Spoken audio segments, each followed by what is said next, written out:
There are places where joy turns to shadow, where laughter echoes through empty halls like a ghost, where the innocent promise of childhood becomes something twisted, hungry, and wrong. Playtime Company was one of those places. What began as a visionary toymaker's dream of bringing happiness to children across the world would devolve into one of the most disturbing stories of corporate greed, scientific ambition, and human experimentation ever conceived. This is the complete story of Playtime Company. From its hopeful founding in the golden age of American manufacturing to its catastrophic end on a day that would become known as the Hour of Joy. It's a story about a man named Elliot Ludwig who wanted to give children everything, but who lost the one child that mattered most. It's about scientists who played God with children's bodies, transforming orphans into living toys through procedures we can barely imagine. And it's about the toys themselves, creatures with human memories trapped in artificial bodies who eventually rose up against their tormentors in a single hour of coordinated violence that would leave hundreds dead and an entire factory abandoned.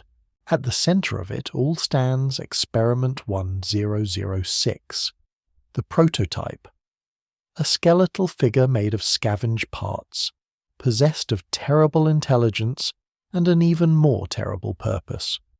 This creature, once a child named Oliver, would orchestrate the downfall of everything Playtime Company had built. But the prototype didn't act alone. There was Huggy Wuggy, Experiment 1170, an 18-foot-tall blue monstrosity who once served as the factory's guardian. There was Mommy Longlegs, Experiment 1222, a spider-like being created from a girl named Marie Payne, whose elastic limbs could stretch hundreds of feet to grab her victims. And there was CatNap, Experiment 1188, a purple feline creature who could exhale sleep-inducing gas and who worshipped the prototype as a living god. These experiments and dozens of others were the result of something called the Bigger Bodies Initiative, a program that turned Elliot Ludwig's desperate attempt to resurrect his daughter into an industrial-scale nightmare under his successor, Leith Pierre. The children selected for these experiments were orphans, taken from Playtime Company's own on-site orphanage called Playcare. They were promised safety, education, and a loving home. Instead, they were subjected to surgical procedures that fused their consciousness with giant toy bodies, transforming them into living products that could serve the company's needs: security guards, entertainment for other children, test subjects for new forms of elastic plastic and experimental compounds. But the toys remembered. They remembered being human. They remembered the pain. They remembered the scientists in different faces as they screamed. And when the prototype decided the time had come, they remembered how to hate. On August 8th, 1995, at exactly 11 o'clock in the morning, the experiments began their rebellion. Emergency broadcasts warned employees to hide. They spoke of a workforce danger alert, of hostile entities, of imminent threat. But the warnings came too late. The toys had already been released. The doors were already opening, and the hour of joy had begun. What followed was a massacre. Huggy Wuggy tore through the main lobby, biting heads from shoulders and painting the welcome area red. Mommy Longlegs dropped employees from the heights of the game station, their screams cut short by impact with concrete floors. CatNap prowled through Playcare, his red smoke filling corridors as he hunted down anyone who tried to flee. Smaller experiments joined the slaughter. Miss Delight and her sisters chased workers through classrooms. Boxy Boo crushed and devoured anyone who crossed his path. Smiling critters, once designed to bring comfort to children, became feral hunters that fed on human flesh. The factory's surveillance system captured it all. Grainy footage shows the experiments coordinating their attacks with terrifying efficiency. Bodies pile up in the maker-friend room, in the game station corridors, across every level of Playcare. The final count would be devastating. Nearly every employee who'd been in the factory that day was killed. Some died quickly. Others were torn apart slowly, their suffering extended by creatures who had endured so much pain themselves that mercy had become a foreign concept. And then, silence. The toys claimed the factory as their own. They barricaded the exits and disappeared into the vast network of production floors, ventilation shafts and hidden rooms that made up Playtime Company's sprawling facility. The few survivors who escaped spoke of monsters, of childhood icons turned predatory, of a coordinated uprising that seemed impossible for mere toys to execute. Playtime Company never reopened. The police investigated but found nothing conclusive. The building was declared off-limits, and for 10 years the factory sat empty, a tomb filled with the experiments and the bodies they'd created. But the story doesn't begin with the hour of joy. To understand what happened on that terrible August morning, we need to go back much further. Back to the founding of Playtime Company in 1930. Back to a man named Elliot Ludwig, whose love for his daughter would set all of this in motion. Back to the moment when a toy maker's innocent dream began its slow transformation into a nightmare that would consume hundreds of lives and leave behind a factory full of monsters who were once children, waiting in the dark for someone to return so they could finally escape or finally have their revenge. This is that story, the complete lore of Poppy Playtime, every experiment, every victim, every terrible decision that led to the hour of joy. Close your eyes and let me tell you about the tragedy of Playtime Company and the toys that would never let it be forgotten. In 1930, America was in the grip of the Great Depression. Families struggled to put food on the table. Banks failed. Dreams collapsed under the weight of economic catastrophe. But even in the darkest times, children still needed toys. They still needed wonder. They still needed something to remind them that life could be joyful, imaginative, and bright. Elliot Ludwig understood this, and in that year of widespread despair, he founded Playtime Company with a simple mission: to bring joy to children across the globe. Ludwig was, by all accounts, a brilliant man. Like his namesake, the composer Ludwig van Beethoven, he possessed a creative genius that set him apart from his contemporaries. He devoted every waking moment to his work, designing toys that were innovative, high quality, and genuinely beloved by the children who received them. From the very beginning, Playtime Company stood out in the crowded toy manufacturing market. While other companies focused on mass production and profit margins, Ludwig insisted on craftsmanship. His toys were built to last. They were designed with care, and they brought genuine happiness to countless families during a time when happiness was in desperately short supply. But Ludwig's dedication to his work came at a profound personal cost. In that same year of 1930, his wife Molly divorced him. The documents are clear about why. Ludwig was a workaholic who poured everything into Playtime Company, leaving little room for his marriage or personal life. He was, as one internal document would later describe him, divorced but a family man at heart. That contradiction would define everything that followed. Ludwig wanted to bring joy to all children, but he struggled to maintain the relationships that mattered most in his own life. Despite the divorce, Ludwig pressed forward. Throughout the 1930s and 40s, Playtime Company grew steadily. The factory itself became a marvel of industrial design. a sprawling complex that would eventually house production floors, administrative offices, research facilities, and much more. By the late 1940s, Playtime Company was becoming a household name. Parents trusted the brand, children recognized the logo, and Elliot Ludwig had achieved what he'd set out to do. He had built an empire based on bringing happiness to young people. Then came Poppy. Around 1949, a girl named Poppy entered Ludwig's life. The exact circumstances remain somewhat unclear.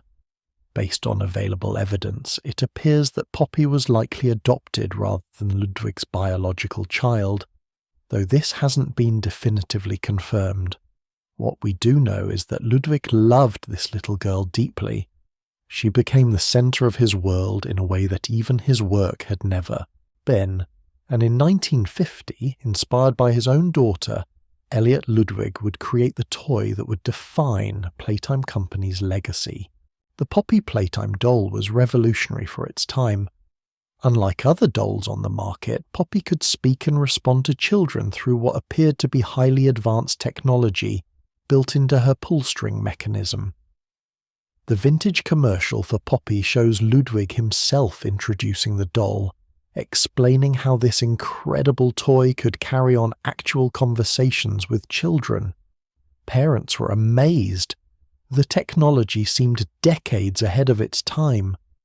How had Playtime Company managed to create something so sophisticated in 1950? The doll's responsiveness felt almost lifelike, as if there was genuine intelligence behind those glass eyes. Poppy Playtime became an instant sensation. For 34 consecutive years, she would hold the record as Playtime Company's most popular toy. The doll was priced at $5.99, a significant sum for the era, and yet parents gladly paid it. There was a strict no-refund policy, particularly directed at anyone who wanted to dismantle their Poppy doll to see how it worked. Playtime Company defended this policy aggressively, which should have seemed strange. Why would a toy company be so protective of their product that they refused refunds even for dissatisfied customers? What were they afraid someone might find inside? The answer, we now understand, is that all the Poppy dolls sold to the public used organic parts.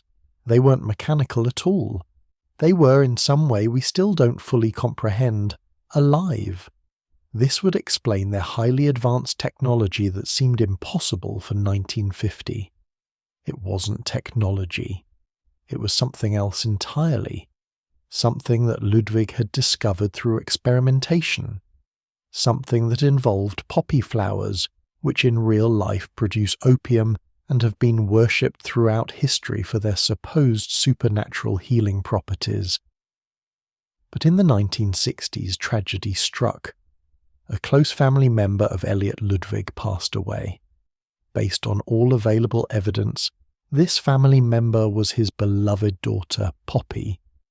The girl who had inspired his greatest toy creation was gone. For most people, such a loss would be devastating but final. A parent buries their child, grieves, and eventually learns to carry that grief forward through life. But Elliot Ludwig was not most people. He had resources. He had a factory full of scientists. He'd been experimenting with poppy flowers and their supposed life-giving properties. And he had an idea that most would consider either brilliant or insane, depending on one's perspective. What if death didn't have to be final? What if consciousness could be transferred?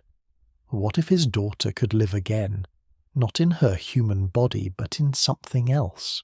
Something that wouldn't decay, something that could last forever. Around this time, based on research notes found in Ludwig's office, Playtime Company began conducting experiments on dead rats, trying to revive them using poppy gel, a substance derived from poppy flowers. The early results were failures, but Ludwig didn't give up. He kept pushing, he kept experimenting, and eventually he succeeded. The first success was Experiment 1006, the prototype. This creature was created from a boy named Oliver, who may have been Ludwig's adopted son.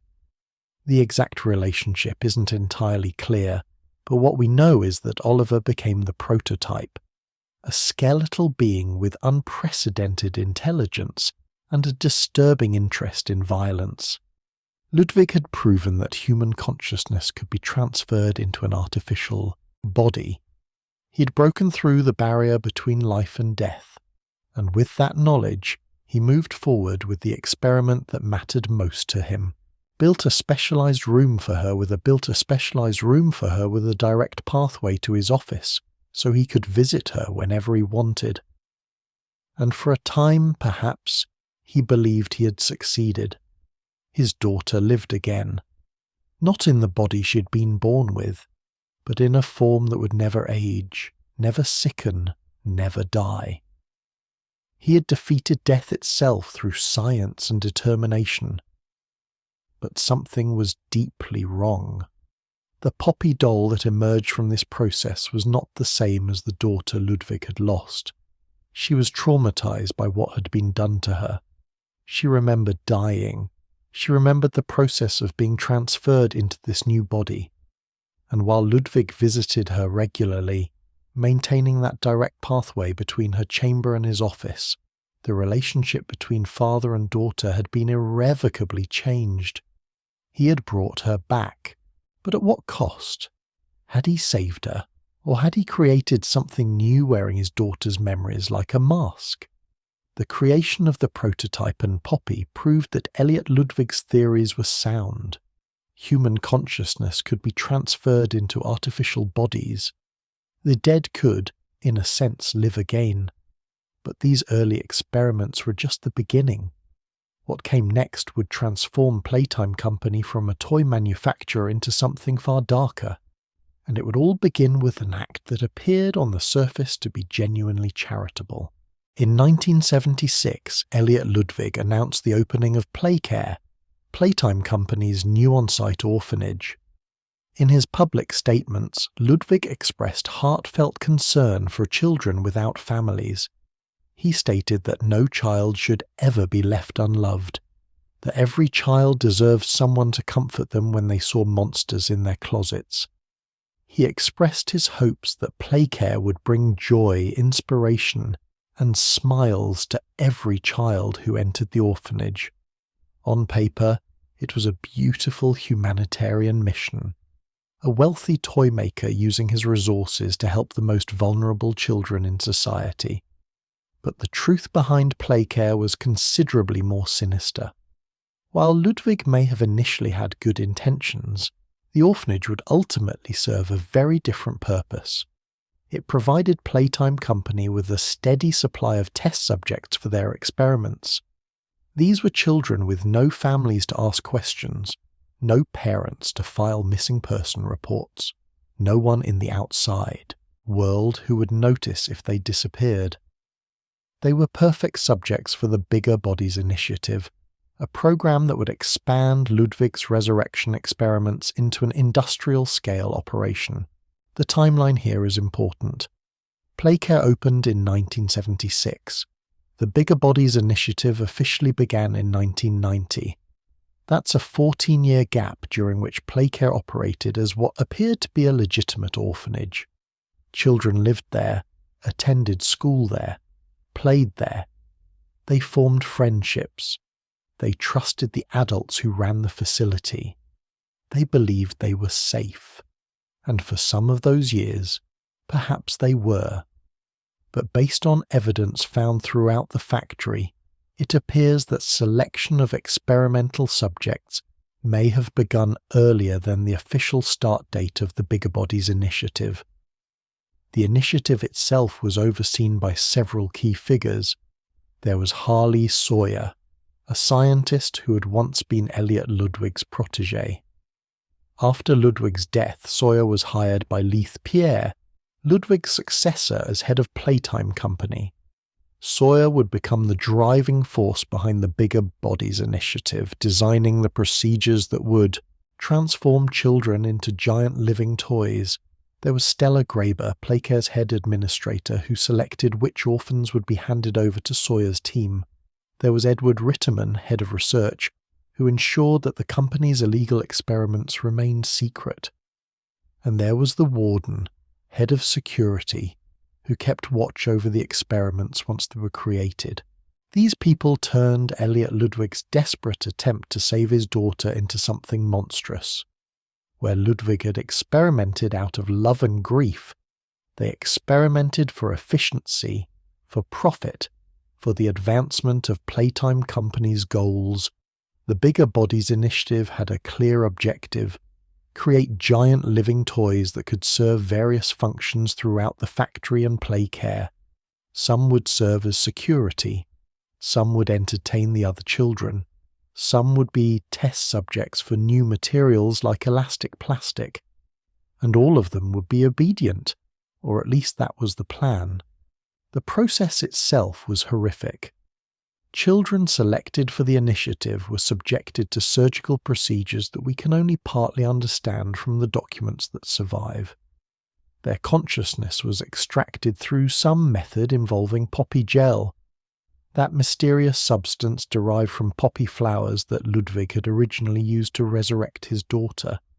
Their bodies were essentially destroyed and rebuilt on a massive scale, fused with artificial components and transformed into creatures that barely resembled the children they had once been.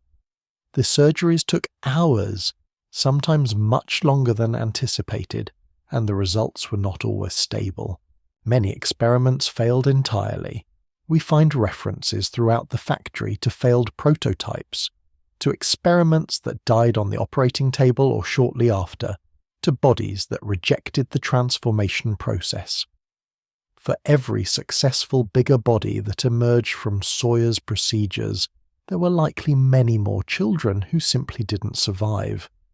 Their bodies were presumably disposed of, their existence erased from any official records. No one outside Playtime Company would ever know they'd existed, let alone what had been done to them. The successful experiments were assigned numbers and roles. Experiment 116. 0, Boxy Boo, was the first bigger body created and was presumably designed to eliminate anyone the company needed removed. Experiment 117. 0, Huggy Wuggy, served as the factory's main security, standing in the lobby like a statue during the day and coming to life when needed. Experiment 12. 22, Mommy Longlegs, hosted the game station where children were entertained and evaluated. Experiment 1. 188, CatNap, watched over Home Sweet Home in Playcare, using his red smoke to keep children sedated and prevent escapes. These experiments and others were kept in various containment areas throughout the factory. Some had dedicated cells in high-security maintenance. Some were allowed to roam specific areas under supervision. The scientists studied them constantly, recording their behavior, testing their capabilities, conditioning them to obey commands. Many experiments showed signs of remembering their human lives, which the researchers considered problematic. When CatNap initially resisted and insisted his name was Theodore, not CatNap, he was sent back to the labs for additional conditioning treatments designed to erase those memories. But conditioning could only do so much. The experiments might forget their names, might lose conscious memory of their human lives. But something deeper remained. They remembered being children. They remembered the terror of the procedures that had transformed them. They remembered the cold indifference of the scientists who treated them as products rather than people. And beneath the conditioning, beneath the artificial obedience that Sawyer's team tried to instill, something else was growing. Anger, resentment, hatred. The scientists believed they had created obedient workers. They believed the experiments had been successfully conditioned to serve Playtime Company's needs. They believed they were safe. but they failed to account for one crucial factor: the prototype, Experiment 1006, the first successful transfer of human consciousness into an artificial body. The creature that Elliot Ludwig had created from his adopted son Oliver, this being possessed unprecedented intelligence. He learned from his captors, he studied them, he understood how they thought, and most importantly, he remembered everything. He remembered being human. He remembered the pain, and he had a plan. By the late 1980s, the prototype had escaped confinement and was hiding somewhere in Playcare. The scientists knew he was loose but couldn't locate him. He moved through ventilation shafts and maintenance tunnels, staying one step ahead of security teams, and while he hid, he recruited. He reached out to other experiments, teaching them, encouraging them, preparing them. He also made contact with a troubled orphan named Theodore Grambel, a 7-year-old boy who would eventually become CatNap. The prototype communicated with Theodore, appearing to him as an imaginary friend, instructing him to sabotage Playtime Company. The scientists discovered this relationship but initially dismissed Theodore's friend as imaginary. By the time they realized the truth, it was too late. Theodore attempted to help the prototype escape and was severely injured by an electrified grab-pack hand in the process. The prototype, surprisingly, gave up his chance at freedom to bring the injured boy back to the scientist for medical care. This act of compassion would have profound consequences because Theodore survived, was transformed into CatNap, and became the prototype's most devoted follower. CatNap worshipped the prototype as a god who had saved his life.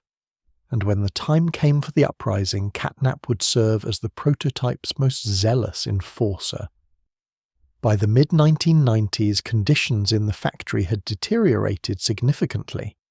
Elliot Ludwig was dead, his body discovered in Playcare under circumstances that remain mysterious.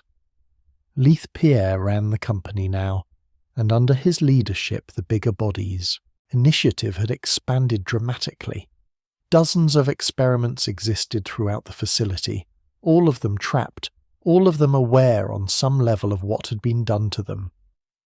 The prototype continued to hide and plan. And on August 7th, 1995, that plan reached completion. The next day, at 11 o'clock in the morning, the hour of joy would begin, and Playtime Company would pay for every experiment they'd ever conducted. In 1984, Playtime Company introduced a new toy that would become their most successful product ever created. His name was Huggy Wuggy, and children loved him instantly. This plush creature with his bright blue fur, his impossibly long arms perfect for hugs, and his wide, permanent smile seemed to embody everything a toy should be. Friendly, approachable, safe. Huggy Wuggy merchandise flew off shelves. The toy became so popular that Playtime Company created an entire line of products around him, including clothing emblazoned with his cheerful face. A year later, in 1985, they introduced Kissy Missy, Huggy's pink female counterpart. The two toys together represented a massive success for Playtime Company, generating enormous profits and cementing the company's reputation as industry leaders in toy innovation. But like the Poppy doll before them, these toys had a secret. They weren't just toys, they were prototypes, templates for something much larger and far more disturbing that would come later. When the Bigger Bodies initiative officially began in 1990, Huggy Wuggy was one of the first toys selected for transformation. The scientists needed a security system for the factory, something that could guard the facility during tours and respond to potential intruders. Traditional security measures might raise questions. Guard dogs could be aggressive and frighten visitors. but a giant version of a beloved children's toy standing in the lobby as a welcoming statue, that seemed perfect. Who would suspect that the statue could come to life? Who would imagine that those long blue arms could move with terrifying speed? An orphan, whose name has not been definitively confirmed but who some sources suggest may have been named Samuel Lee, was selected to become Experiment 1170. The transformation procedure followed the same basic process used on all bigger body subjects. The child's consciousness was extracted and placed into a massive artificial body based on the Huggy Wuggy toy design. But this body was no stuffed animal. It stood 18 feet tall. Its limbs were incredibly long and possessed unnatural strength. Its mouth, which appeared to be a simple cartoonish smile on the original toy, was now filled with rows of sharp teeth capable of biting through bone, and its eyes, once friendly and inviting, had become dilated and predatory. The transformation was considered a success by the scientists. Huggy Wuggy demonstrated the ideal amount of intelligence according to their assessments. He was smart enough to follow complex instructions, but not so intelligent that he posed a threat to control. He was obedient, or so the scientists believed, responding to commands and fulfilling his assigned role without resistance. He would spend his days posed as a statue in the main lobby, his right arm raised in what Playtime Company called the welcome wave, greeting anyone who entered the facility. At night, or when security was needed, he would come to life and patrol the factory. But Huggy Wuggy was more aware than the scientists realized. In their classified documents, in the notes they recorded after each session with Experiment 1170, we can see hints that all was not as it seemed. Scientists noted that Huggy appeared to be biding his time, that his obedience might be a performance, that something lurked behind those dilated eyes, something patient and calculating. But these concerns were dismissed. The experiment was considered optimal. Huggy Wuggy had become exactly what they needed him to be. On June 18th, 1992, that illusion shattered. At 10:27 in the evening, Huggy Wuggy escaped the Playtime Company factory through an open bay delivery door. 2 staff members witnessed his swift departure and immediately hit the alarm. Experiment 170 had gone from a success story to a potential catastrophe in seconds. If Huggy was spotted by civilians, if news of the Bigger Bodies initiative reached the outside world, everything would collapse.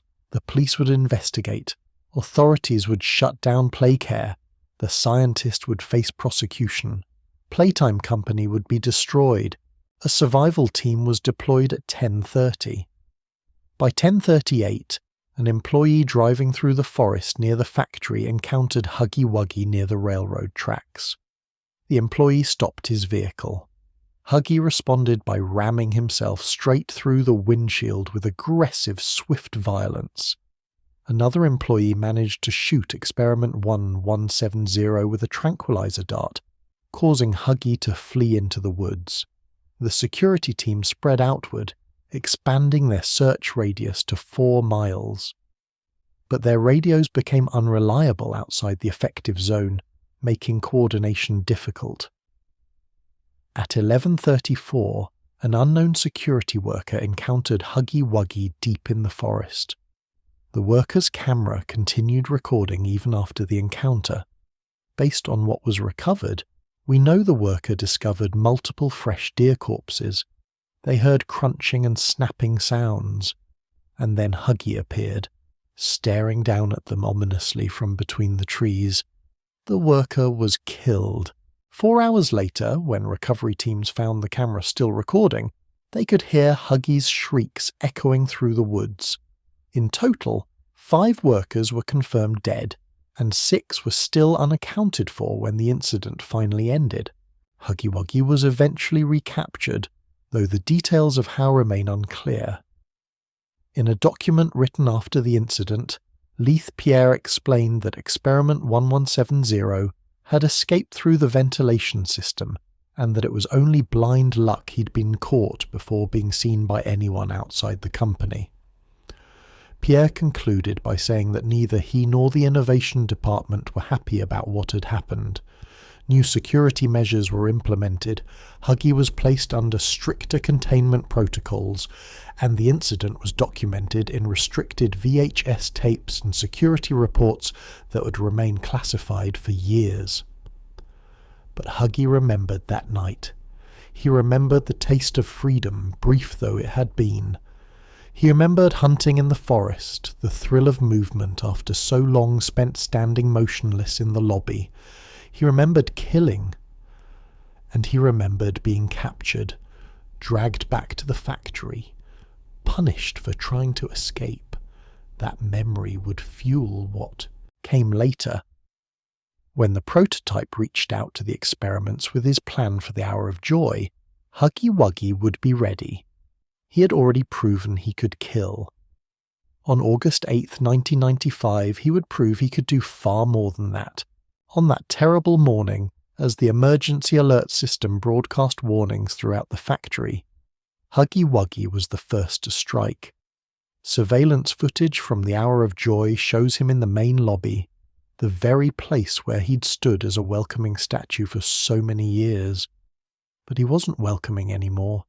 He moved through the space with terrifying speed and purpose, attacking employees who had no chance to defend themselves. He bit heads from shoulders. He tore bodies apart with his long arms. He painted the lobby floor with blood and viscera while screams echoed off the high ceilings. The scientists had believed they'd created the perfect security system. They'd been proud of Huggy Wuggy, pointing to him as one of the Bigger Bodies Initiative's greatest successes. But they had forgotten, or perhaps never truly understood, that Experiment 1170 wasn't a creation. He was a child who'd been transformed against his will into a monster, and on the day the monsters rose up, Huggy Wuggy showed his creators exactly what they had made. He wasn't their guardian anymore, he was their executioner, and he carried out that role with methodical, brutal efficiency that left the main lobby stacked with corpses before moving on to find more victims deeper in the factory. Her name was Marie Payne. She was an orphan living in Playcare's Home Sweet Home facility, just one of many children who had been promised safety and love by Playtime Company. Marie had a difficult time at the orphanage. According to incident reports filed by counsellors, she was frequently bullied by a group of boys. She experienced violent nightmares that would leave her screaming and thrashing, so terrified that she had to be restrained on a stretcher for safe transport.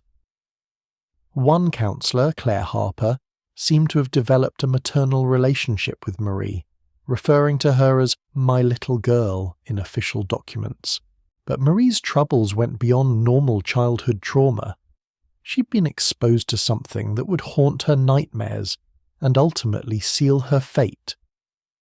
On February 5th of an unknown year, likely 1988 or 89, Marie experienced a severe incident after lights out at Home Sweet Home. She had been exposed to the red smoke, a poppy-based gas that CatNap would later use to sedate children. The exposure caused Marie to hallucinate a colourless monster, resulting in extreme paranoia. Her skin turned pale. Her eyes darted uncontrollably. Her body temperature spiked while her lips turned blue. She screamed until counsellors arrived, and Claire Harper held the terrified girl while calling for help. This incident should have been a warning. It showed that the red smoke experiments being conducted on children were dangerous, that exposure could cause severe psychological trauma.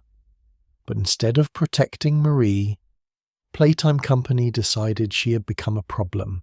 Her mental breakdowns were disturbing activities in Playcare. Her trauma was making other children uncomfortable, and so in January 1991, Marie Payne was selected for the Bigger Bodies Initiative, She would become Experiment 1222, a living test subject for Playtime Company's newly developed elastic plastic. The transformation was extraordinarily painful. The elastic plastic that formed Mommy Longleg's body allowed for incredible flexibility, enabling her limbs to stretch hundreds of feet. But achieving that flexibility required procedures we can barely imagine. Her bones had to be altered or replaced. Her muscles and tendons were rebuilt using the elastic material. Her entire physical structure was redesigned from a small human child into a massive spider-like creature with 4 impossibly long limbs, baby pink skin, and wild pink hair. The surgery was successful, at least by the scientists' standards. Experiment 1-2. Tutu survived the transformation and gained the abilities they'd intended, but Marie Payne did not survive in any meaningful sense. What emerged from that operating table was something new, something transformed by trauma and torture into a being that could barely be called human anymore. The scientist noted immediately that Experiment 1222 was extremely hostile toward all staff and faculty. She would attack scientists given any opportunity. She had to be kept at a minimum 20-yard distance from personnel at all times. But strangely, contradictorily, she showed warm and motherly behavior toward other bigger bodies experiments. She protected them. She comforted them. She became, in her own twisted way, the mother figure that Claire Harper had tried to be for the human Marie Payne. This maternal instinct, combined with her hostility toward adults, made Mommy Longlegs perfect for a specific role.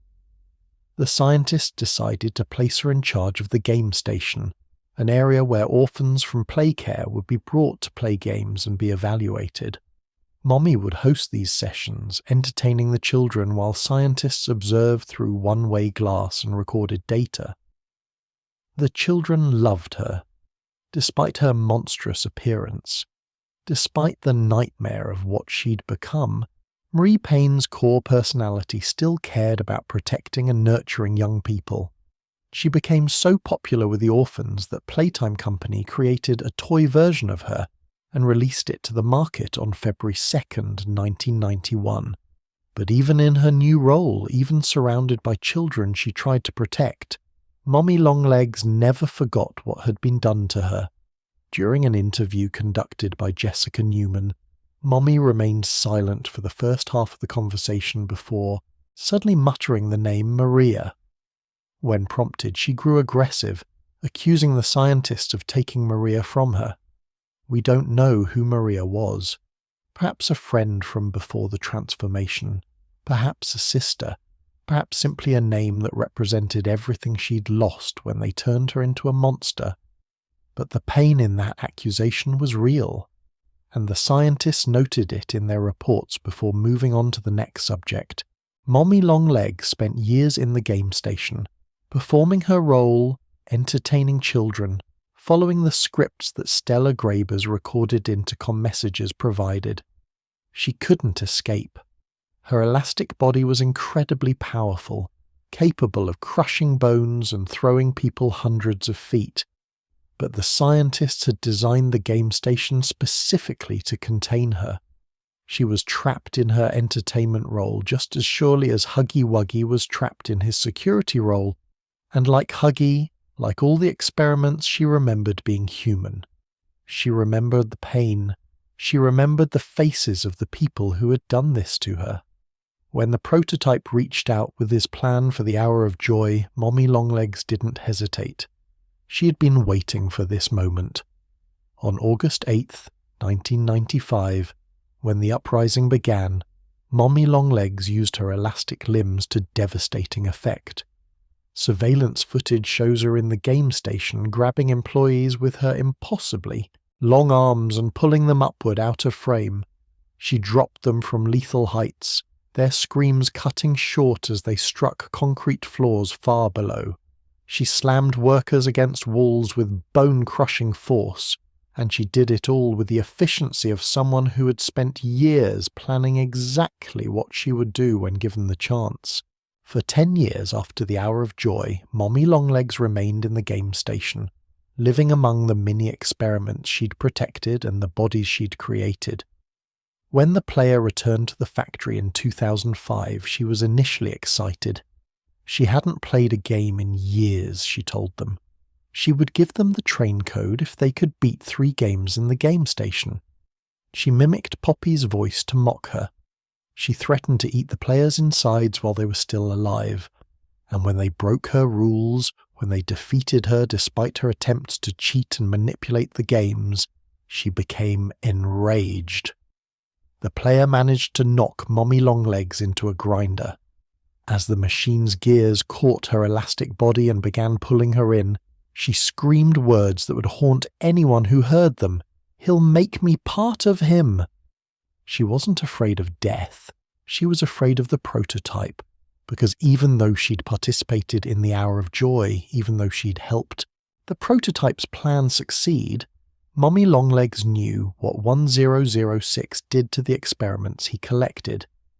And as she died, crushed by industrial machinery with her blood spraying across the game station, a skeletal claw emerged from beneath a gate and dragged her lifeless torso away into darkness. Mommy Longlegs was Marie Payne, a bullied orphan who had nightmares, a girl who loved being called someone's little girl by a kind counsellor, a child who was exposed to experimental drugs, traumatized, selected for horrific surgery, and transformed into a spider creature whose elastic limbs could stretch hundreds of feet. She tried to protect other experiments even after her own humanity was stripped away. She hosted games for children, even though she hated the scientists watching from behind glass.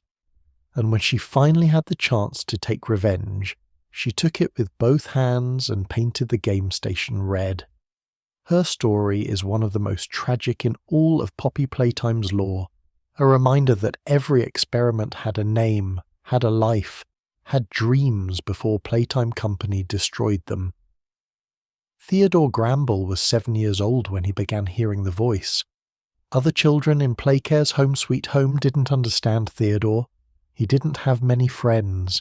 He was quiet, withdrawn, preferring solitude to the chaotic energy of group play. But he wasn't alone. Theodore had a friend who spoke to him, who encouraged him, who gave him instructions. The counsellors and staff initially believed this friend was imaginary, a coping mechanism for a lonely child. They had no idea how wrong they were. Theodore's friend was Experiment 1006, the prototype, the first successful transfer of human consciousness into an artificial body, created by Elliot Ludwig from his adopted son Oliver. The prototype had escaped confinement and was hiding somewhere in Playcare's vast network of maintenance tunnels and ventilation shafts.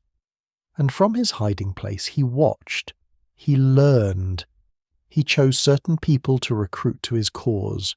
Theodore Gramble, a troubled 7-year-old orphan with no close friends and a willingness to follow instructions, became one of the prototype's most important allies.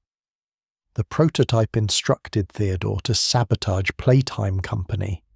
He told him where to find documents, how to steal from offices, when to cause disruptions. Theodore followed these instructions faithfully, gaining notoriety among the staff for his concerning behaviour. When caught stealing documents from Joel Sinclair's office, Theodore simply explained that his friend had told him to look. Sinclair decided to pull Theodore into special counselling sessions to understand his behaviour better. But the counselling didn't help. Theodore's friend kept talking to him, and eventually the friend would give Theodore an instruction that would change everything. The prototype told Theodore to steal 2 grab pack devices equipped with green hands, special tools that could manipulate electrical systems and open sealed doors. With these tools, the prototype explained, they could open a gate in Playcare and escape together. Theodore, trusting his friend completely, stole the equipment and attempted to follow the plan. But Theodore was 7 years old. He didn't understand how the grab pack worked. He didn't know how to safely use the Green Hand's electrical systems, and when he tried to open the maintenance door, the device electrocuted him severely. The injury should have killed Theodore. The voltage running through his small body was enough to cause catastrophic damage. He collapsed, convulsing, his skin burned and smoking from the electrical current. And in that moment, the prototype made a choice that would define everything that came after. He could have escaped. Theodore's attempt had opened the door. The path to freedom was clear, but instead of running, instead of taking the opportunity Theodore had died trying to give him, the prototype picked up the injured boy and brought him back to the scientists. That act of compassion, or perhaps something else that looked like compassion, saved Theodore's life but sealed his fate. The doctors treated his injuries. He survived, though with severe trauma and scarring from the electrocution. And while he recovered, the scientists made a decision. They were developing a new bigger body experiment, Experiment 1188, based on a toy from the Smiling Critters line called CatNap. This toy was purple, cat-like, designed to be comforting to children at bedtime, and the experiment version would serve a crucial function, watching over Home Sweet Home, preventing orphans from escaping, and using a special ability to keep the children sedated and compliant. That special ability was the red smoke, a poppy-based gas that would be implanted in CatNap's esophagus, stored in his stomach, released through his mouth at will. The gas was non-lethal but highly potent, causing anyone who breathed it to fall into a deep sleep filled with nightmares. The same gas that had traumatized Marie Payne, causing her to hallucinate monsters and scream until she collapsed. Playtime Company had perfected it, and they needed someone to control the body that would dispense it. Theodore Gramble, already injured, already traumatized, was selected as the ideal candidate. On November 7th, 1990, Theodore underwent the transformation procedure. It took 4 hours longer than expected, with complications that the surgical team had to work through as they went. But eventually, Experiment 1188 emerged. CatNap, a massive purple feline creature with skeletal features, white pupils, a gaping mouth, and the ability to exhale sleep-inducing gas. Theodore Gramble ceased to exist, at least in any form his counselors would have recognized. In his place was something new, something monstrous, something that would become the prototype's most devoted follower. The transformation was not smooth. Shortly after the procedure, CatNap showed signs of remembering his prior life as Theodore. When researchers asked him his name, he responded, "Theodore, my name is Theodore," with desperate insistence, clinging to his human identity even as his body proved he was no longer human. The researchers noted this with concern. Memory retention was problematic. Experiments that remembered being human were harder to control. On November 20th, CatNap escaped his cell after a door was left improperly secured. He killed 6 employees and injured 8 others during his rampage, leaving a trail of blood and purple fur throughout the facility before being recaptured. The scientists sent CatNap back to the labs for additional conditioning. They subjected him to psychological treatments designed to erase his memories, to make him forget he had ever been Theodore Gramble. And eventually they succeeded, or thought they had. When asked his name again after conditioning, CatNap responded correctly. The name is CatNap.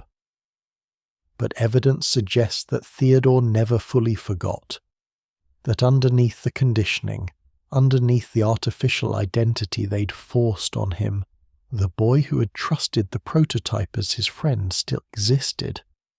And that boy remembered that the prototype had saved his life. This belief, This memory of the prototype's compassion transformed CatNap into something unique among the bigger body's experiments. He didn't just follow the prototype's instructions, he worshipped him.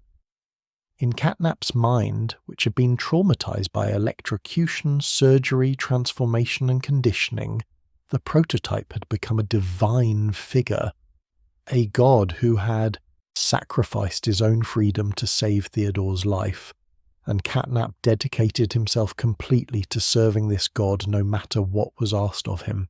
CatNap developed what can only be described as a cult around the prototype. He created shrines throughout Playcare decorated with body parts from other experiments, tributes to his god. He preached to other experiments about the prototype's wisdom and power.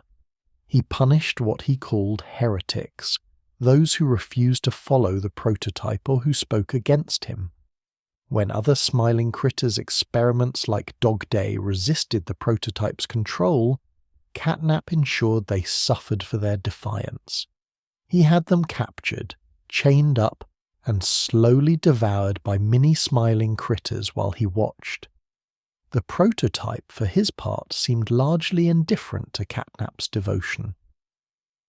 According to documents written by Leith Pierre, CatNap followed the prototype around like a lost puppy, while 1006 mostly ignored him. The prototype had saved Theodore not out of love, but likely because keeping the boy alive served his larger purposes. Theodore would become CatNap. CatNap would have the ability to sedate entire groups of people with his red smoke. And when the hour of joy came, that ability would prove invaluable to the prototype's plan. Whether CatNap understood that he was being used, whether he would have cared if he did, remains unclear. On August 8, 1995, CatNap played a crucial role in the uprising. His red smoke filled corridors throughout Playcare, sedating employees before other experiments killed them. Surveillance footage shows him in multiple locations, his purple form moving with predatory grace, his white eyes gleaming in the dim light. At least 21 employees died directly by CatNap's claws or teeth, with dozens more killed after he sedated them with his gas. He was efficient, deadly, and utterly committed to fulfilling what he saw as his god's will. For 10 years after the hour of joy, CatNap remained in Playcare, guarding his shrines to the prototype and ruling over the mini-smiling critters that scavenged throughout Home Sweet Home. When the player returned in 2005 and made their way through Playcare, CatNap hunted them relentlessly. He used his red smoke to create nightmarish hallucinations. He climbed walls and ceilings during chase sequences. He demonstrated intelligence, patience, and an absolute refusal to let the player interfere with his god's plans. But in the end, CatNap's devotion would be rewarded with betrayal. The player managed to use a green grab pack hand to electrocute CatNap, ironically using the same method that had nearly killed Theodore Gramble years before. As CatNap lay on the ground, stunned and injured, he likely believed the prototype would save him again, just as he had when Theodore was 7 years old. But the prototype had no more use for CatNap. The skeletal figure emerged from the shadows and killed his most devoted follower, likely taking CatNap's body to harvest for parts. CatNap's fur would later be seen covering the prototype's abdomen, and his red smoke dispenser had been assimilated into the prototype's own body. Theodore Gramble died twice. Once when he was electrocuted trying to help the prototype escape, and once when he was killed by the same being he'd worshipped as a god. His story is perhaps the most tragic of all the experiments, a reminder that the prototype, despite his intelligence and his apparent act of compassion in saving Theodore, was ultimately using everyone around him for his own purposes. CatNap's unwavering faith, his absolute devotion, his willingness to become a monster in service to his god, all of it meant nothing in the end. He was just another tool, and when tools break, they get discarded and repurposed into something more useful. August 8th, 1995, 10:45 in the morning. Kissy Missy, Experiment 1. 171, the pink counterpart to Huggy Wuggy, was being relocated to Playcare via train. She sat restrained in a cargo car, her massive form secured with heavy straps designed to prevent movement during transport. 2 resource extraction specialists accompanied her, weapons at the ready in case the experiment became violent. But Kissy Missy wasn't the threat they needed to worry about. Someone, or something, was already on that train. Claw marks would later be found on the wooden boards behind Kissy's restraints. An unknown entity, likely the prototype or possibly CatNap, cut Kissy's straps and killed the employees on the train. Kissy herself didn't attack them initially. Her restraints had been cut against her will, but the damage was done. At exactly 11 o'clock in the morning, the hour of joy officially began. Throughout the factory and Playcare, experiments were simultaneously released or activated. Emergency alert systems broadcast warnings on every television and electronic device in the facility.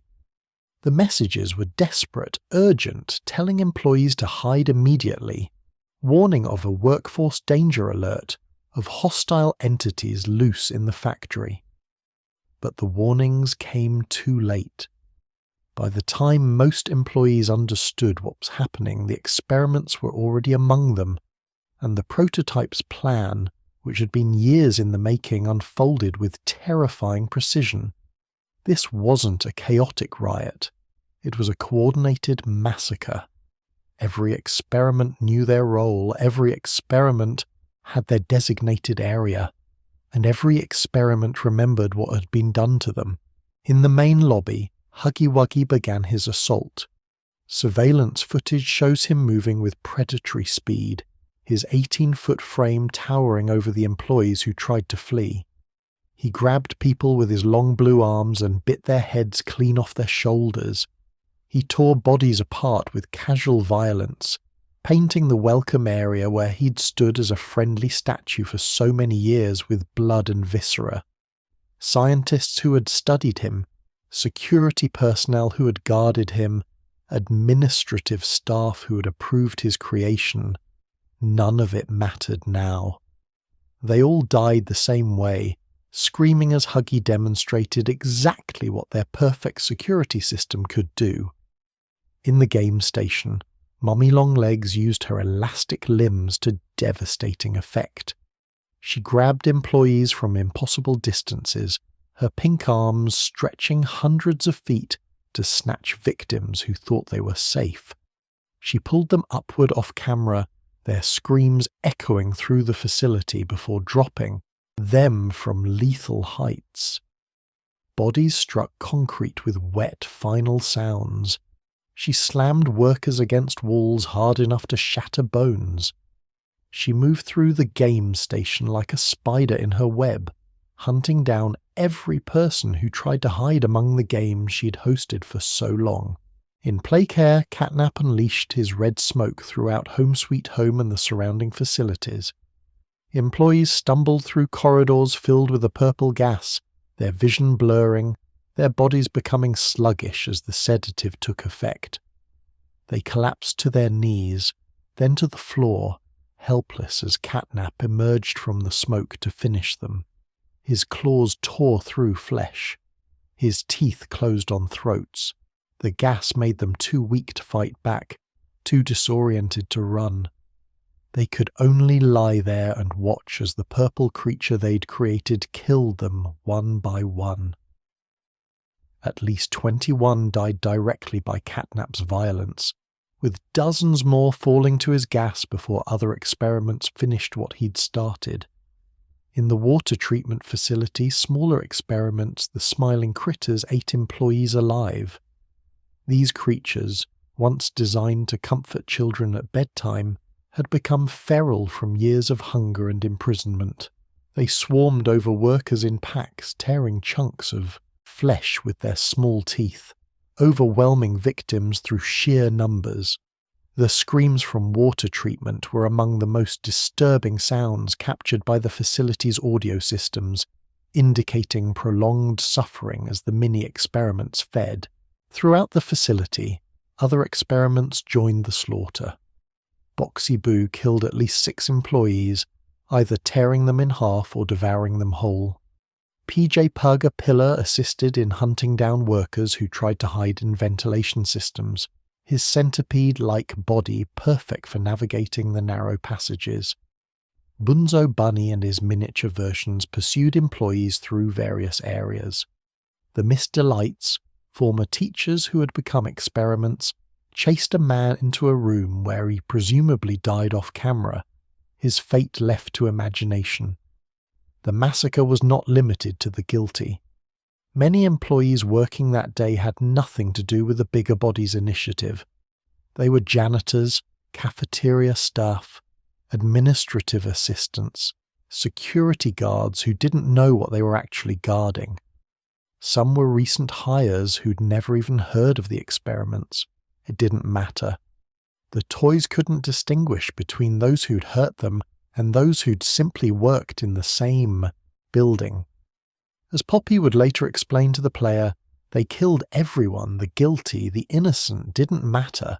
In his final moments, an unnamed scientist managed to record an audio log.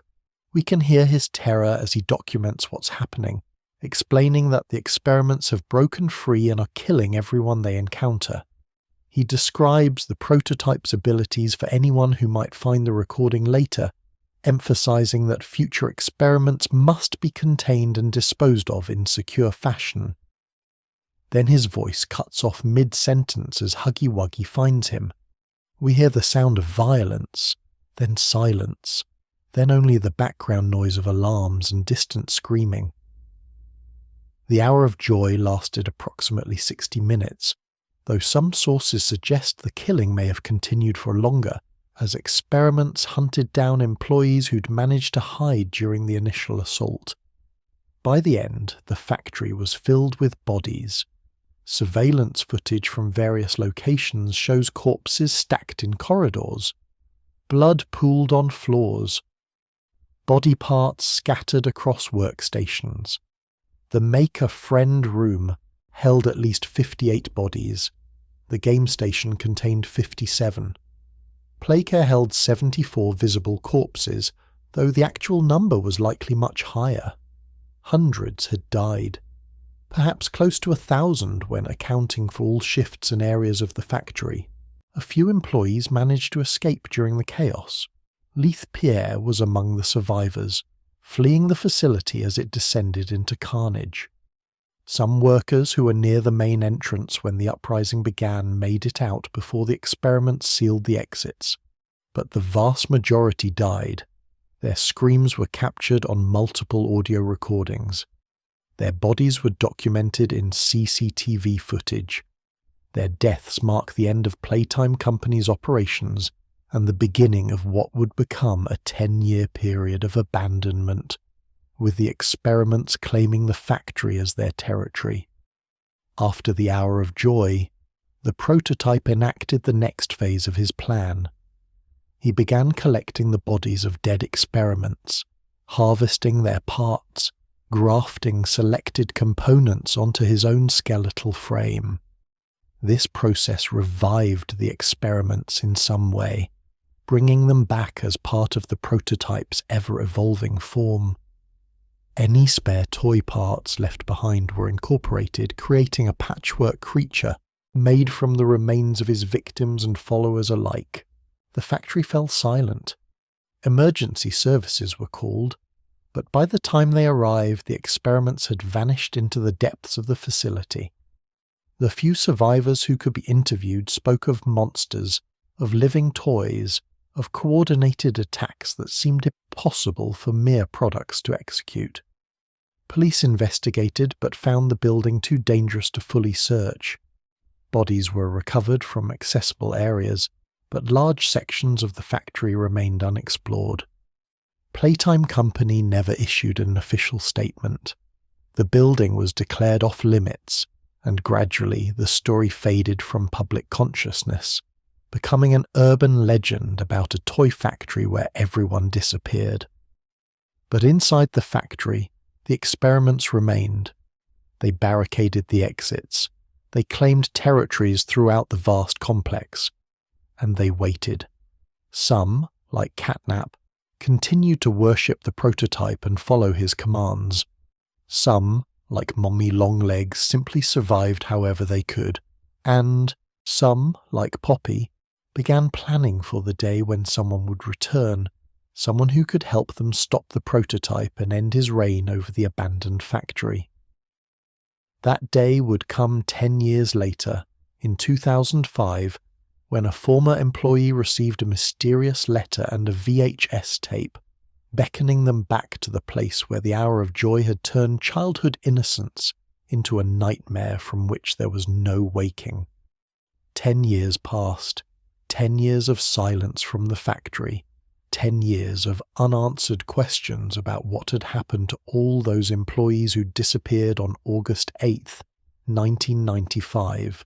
Then, in 2005, someone sent a letter. The letter was addressed to a former Playtime Company employee, someone who hadn't been at the factory on that terrible day. The letter contained a VHS tape and a simple message suggesting that the employee returned to investigate what had happened, that everyone who disappeared might still be alive somehow waiting to be found. The player, as we've come to know this former employee, made the decision to return. They arrived at the abandoned factory to find it exactly as it had been left a decade before, frozen in time but decayed by years of neglect. The front entrance was accessible, the power was out, and standing in the main lobby, right arm raised in the welcome wave, was a massive blue statue of Huggy Wuggy. The player restored power to the facility using their old employee knowledge of the building's systems. And when the lights came back on, they turned to find that the statue had vanished. Huggy Wuggy was no longer on his pedestal. He was somewhere in the factory, and he was alive. The player's journey through Chapter 1 involved navigating the factory's production areas while Huggy stalked them from the shadows. Brief glimpses of blue fur in doorways, the sense of being watched. Until finally, Huggy revealed himself and began a chase sequence through the ventilation system that ended with the creature falling to what appeared to be his death at the bottom of the factory. But Huggy Wuggy survived that fall, as we would later discover. Battered, damaged, but alive, waiting for another chance. The player eventually located a locked case containing Poppy Playtime, the sentient doll that had been Elliot Ludwig's daughter. They unlocked the case, and Poppy acknowledged them before the player passed out from unknown causes. When they woke, Poppy was gone, and the halls leading to the factory's front entrance were blocked. The player had no choice but to go deeper into the facility, exploring areas they'd never seen during their employment. They found Elliot Ludwig's office. They encountered Poppy again, who thanked them for freeing her and offered to help them escape by providing access codes for the factory's train. But before the player could escape, Poppy was grabbed and pulled deeper into the factory by unknown forces. The player pursued, eventually reaching the game station where they encountered Mommy Longlegs. She was holding Poppy hostage and challenged the player to complete 3 games in exchange for the train code. What followed was a deadly series of challenges, where failure meant death. The player succeeded despite Mommy's attempts to cheat and manipulate the games, and when Mommy was defeated, crushed by industrial machinery, the prototype's claw emerged to claim her body. In Chapter 3, the player descended into Playcare, the orphanage that had supplied children for the Bigger Bodies initiative. Here they encountered CatNap, the purple feline experiment who used red smoke to create hallucinations and nightmares. They learned about the hour of joy through a VHS tape that Poppy showed them, finally understanding the truth about what had happened 10 years ago. They met Dog Day, one of the Smiling Critters experiments who had resisted the prototype's control and paid a terrible price for that resistance, being chained up and partially devoured by mini smiling critters. The player survived CatNap's relentless pursuit through Playcare, eventually using a green grab pack hand to electrocute him. But CatNap's defeat didn't come from the player's actions, it came from the prototype, who killed his own devoted follower and claimed his body. This betrayal demonstrated something crucial about the prototype. He wasn't building an army or protecting his followers. He was using everyone, even those most loyal to him, as raw material for whatever he was constructing himself into. Poppy's role throughout these chapters has been ambiguous. She claims to want revenge on the toys that tortured everyone, and that she needs the player's help to stop the prototype. She shows them the Hour of Joy tape, educating them about the uprising. She guides them through the factory, but her ultimate goals remain unclear. Some evidence suggests Poppy may have known the Hour of Joy was going to happen, but didn't realize it would become a mass murder of hundreds. Other evidence suggests she has plans for the player that extend beyond simply escaping the factory. The player themselves remains a mystery. We don't know their name. We don't know what position they held at Playtime Company. We don't know why they weren't at the factory during the Hour of Joy. Some theories suggest the player might be one of the Playcare orphans who grew up and became an employee. Others theorize they could be Leith Pierre, returning to the factory he fled from, or Preston Willard, known as PW, rebellious employee mentioned in documents, or even Stella Graber, the head of Playcare who helped select children for experiments and who might be seeking redemption. What we do know is that the player is skilled. They excel at the game station tests, suggesting either natural ability or prior training. They can operate the grab pack tools effectively. They're capable of surviving encounters with multiple deadly experiments, and they keep pushing deeper into the factory despite every indication that they should flee.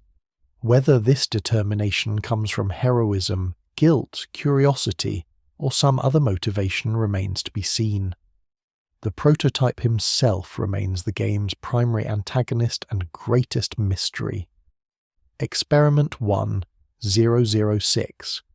The first successful transfer of human consciousness into an artificial body, created by Elliot Ludwig from his adopted son Oliver.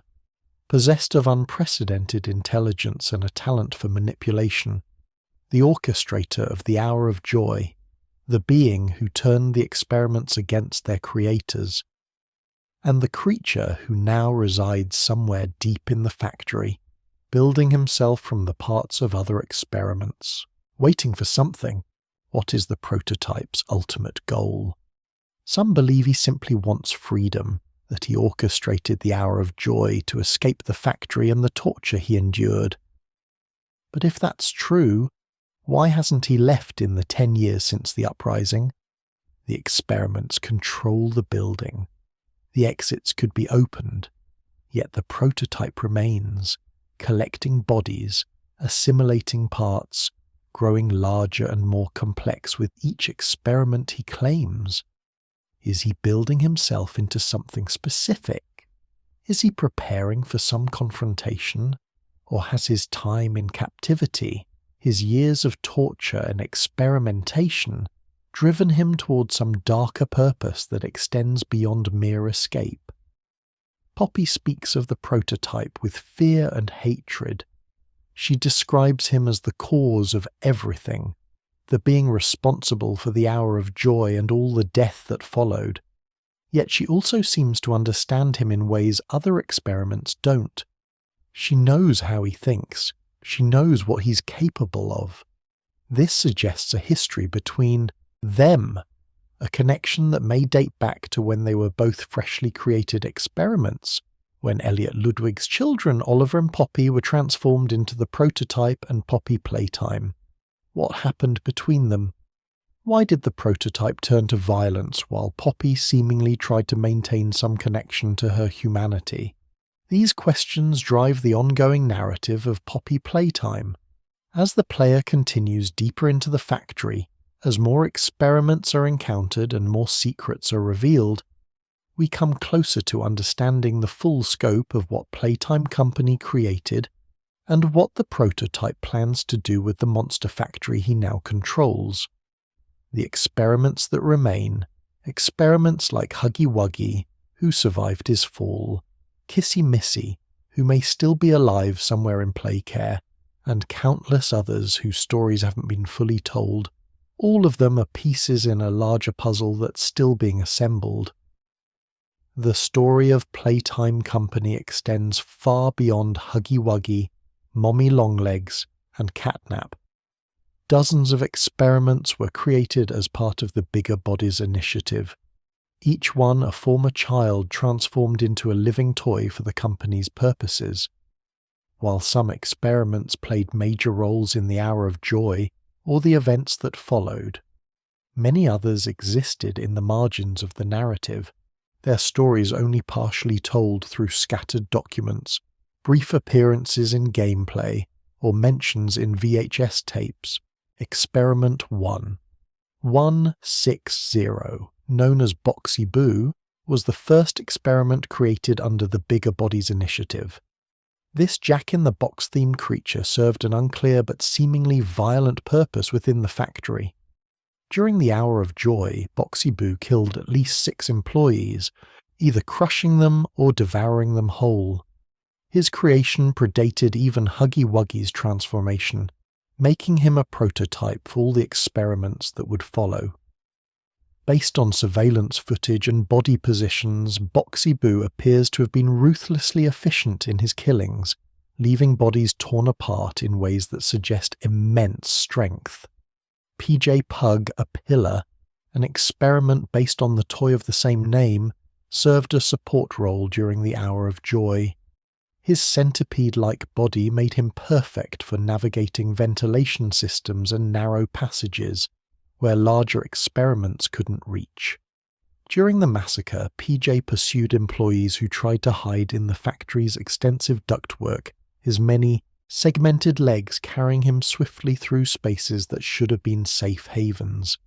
While PJ was spared by Mommy Longlegs when he failed to kill the player during Chapter 2, suggesting she had some affection for certain experiments, his ultimate fate remains unknown. Bunzo Bunny, a cymbal-playing rabbit, and his miniature version served as both entertainment and minor threats throughout the game station. These experiments appear to have been less violent than others, though they still participated in the Hour of Joy. The presence of multiple Bunzo variants suggests that Playtime Company was experimenting with creating smaller versions of bigger bodies, perhaps as a way to mass-produce living toys more efficiently. The mini-Bunzos that appear throughout Chapter 2 demonstrate coordinated behavior, suggesting they may share some form of collective consciousness or simply follow programming that makes them act in sync. The smiling critters represent one of the most tragic aspects of the Bigger Bodies initiative. These experiments were based on a line of plush toys designed to comfort children at bedtime. Each smiling critter had a different personality and scent.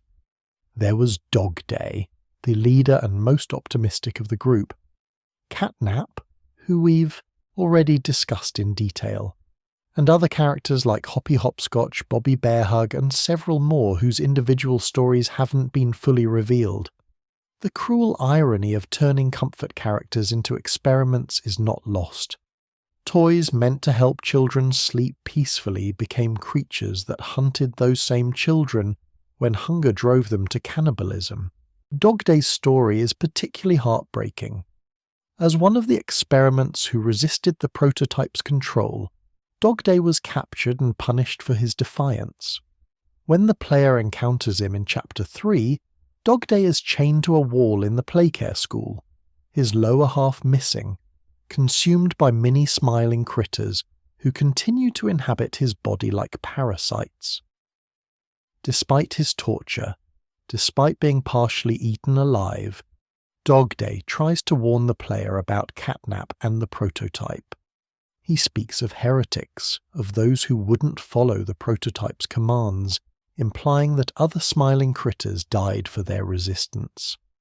Dog Day's final moments involve the mini-critters fully overtaking his body and using it to chase the player, turning his attempt to help into one more horror. The Mr. Lights were experiments created from teachers who worked at the Playcare school.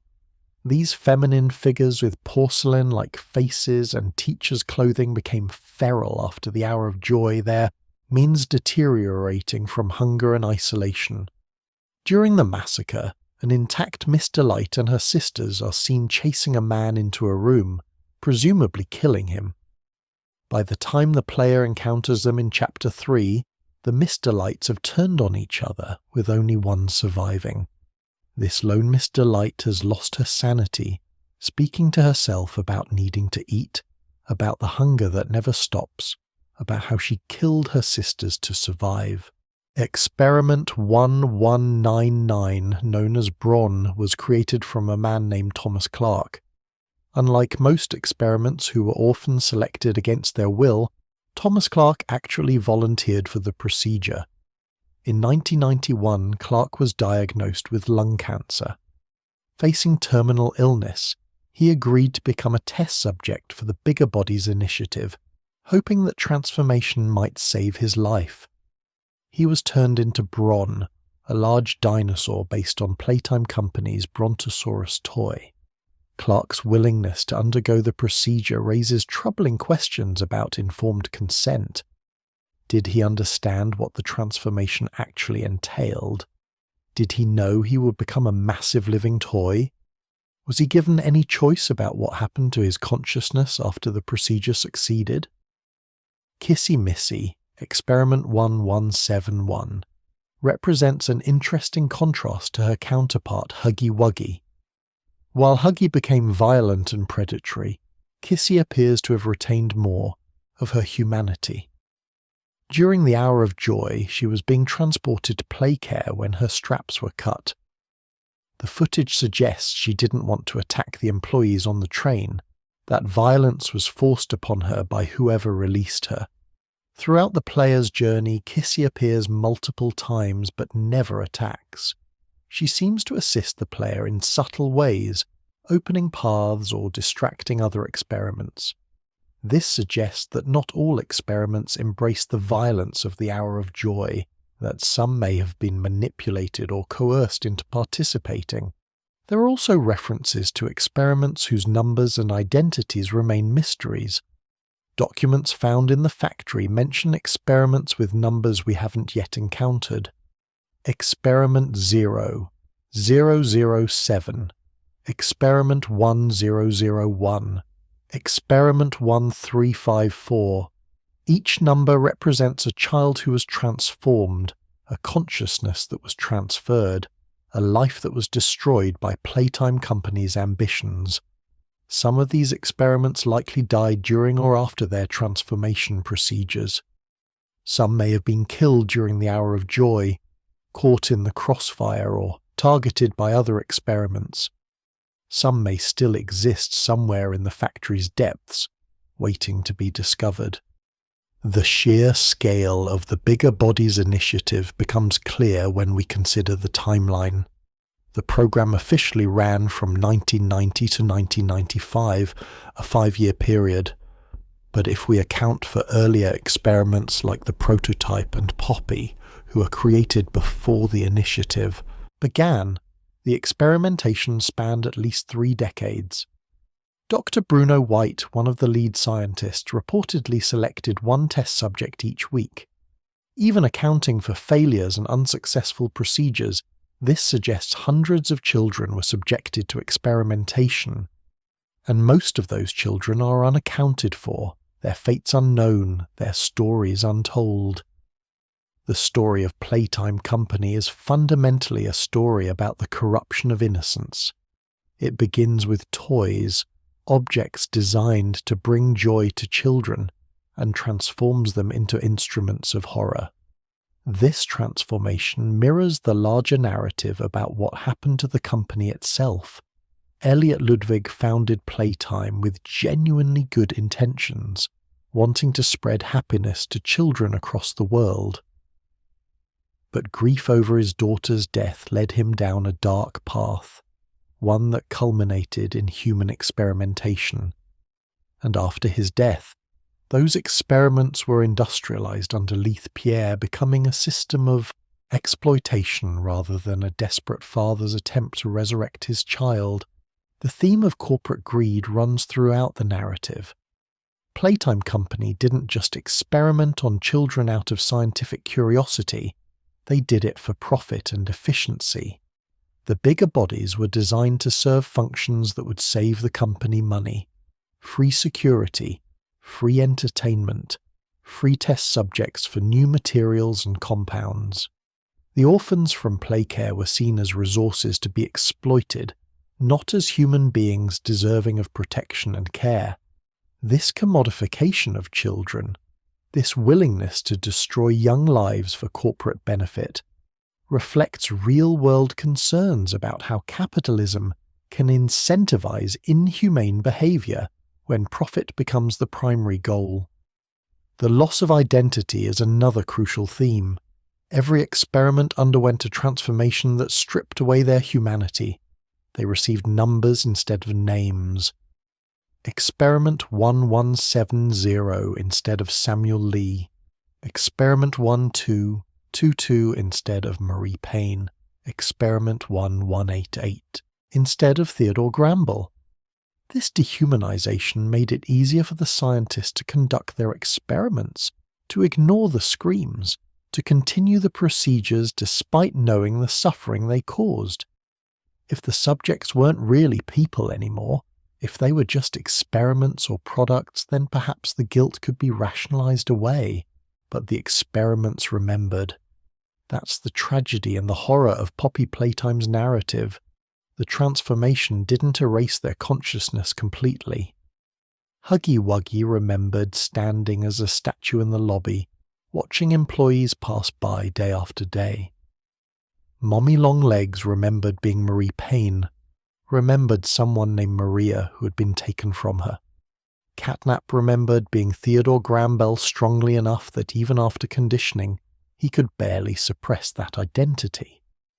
The experiments carried their trauma in bodies that had been rebuilt, in minds that had been conditioned, but the core of who they'd been remained.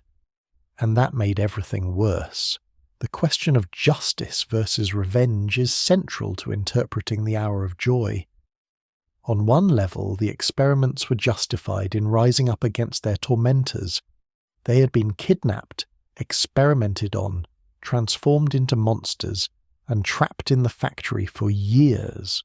The scientists and staff who conducted the bigger, Bodies initiative deserved punishment for their crimes.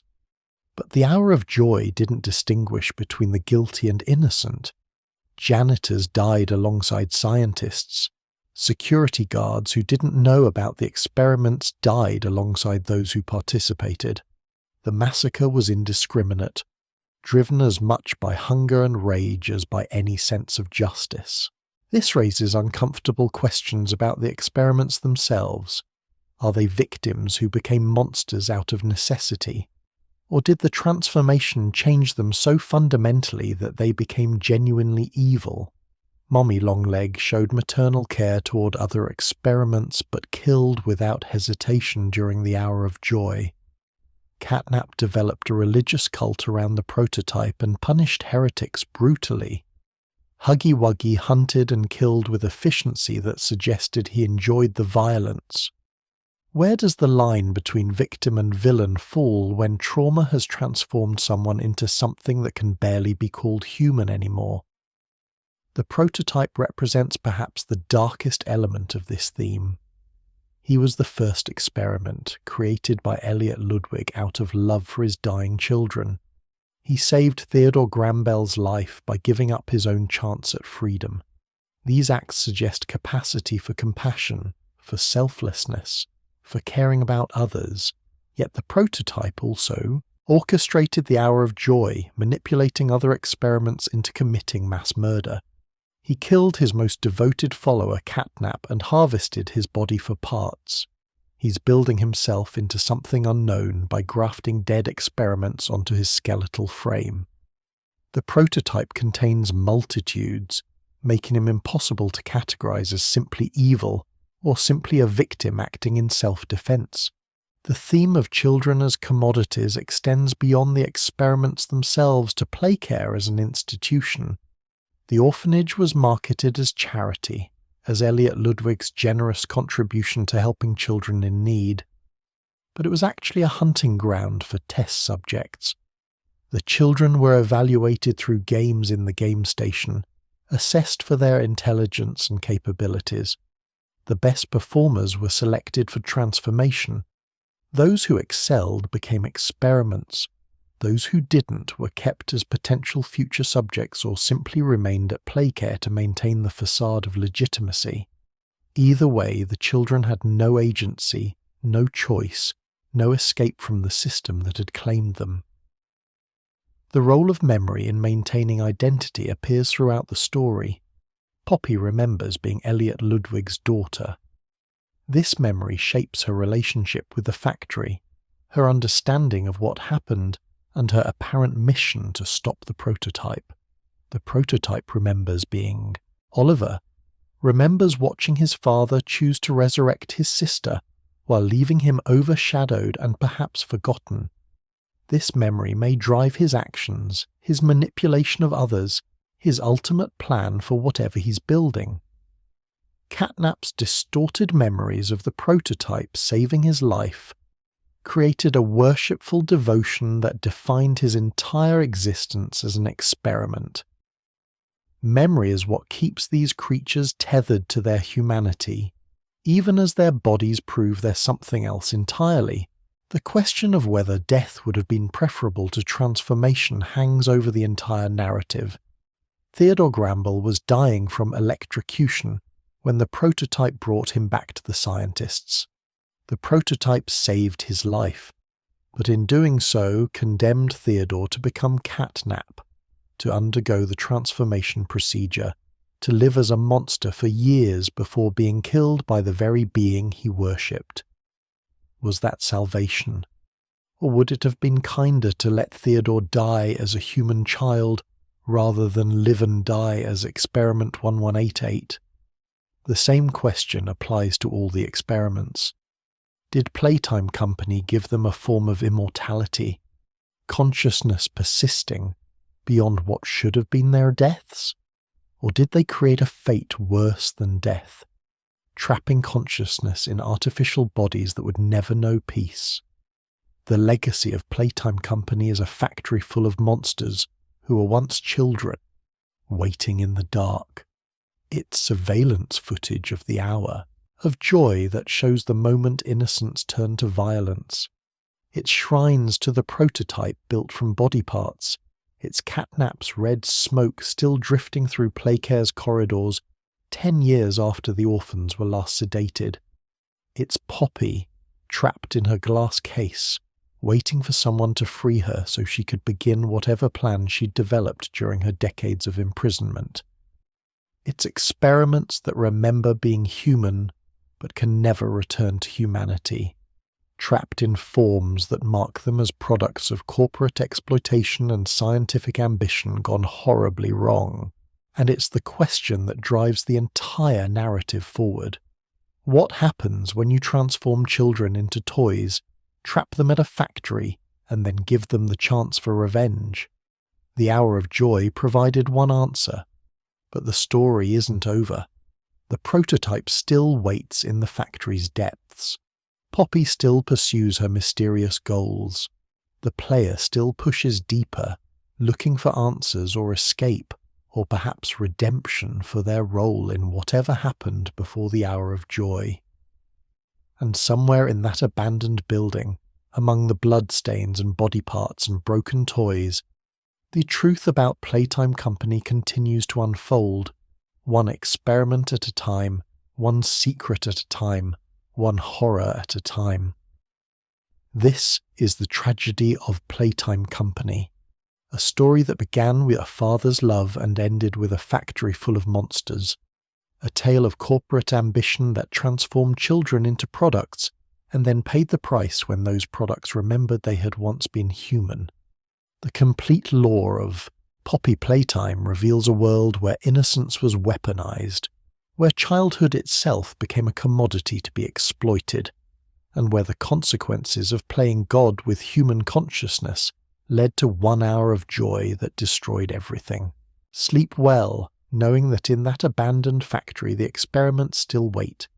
Some worship the prototype, some hunt for food, some simply exist, trapped between human memory and monstrous form, neither alive nor dead, neither innocent nor guilty. They are Elliot Ludwig's legacy. They are Playtime Company's final products, and they are the reason that some toys should never be brought to life.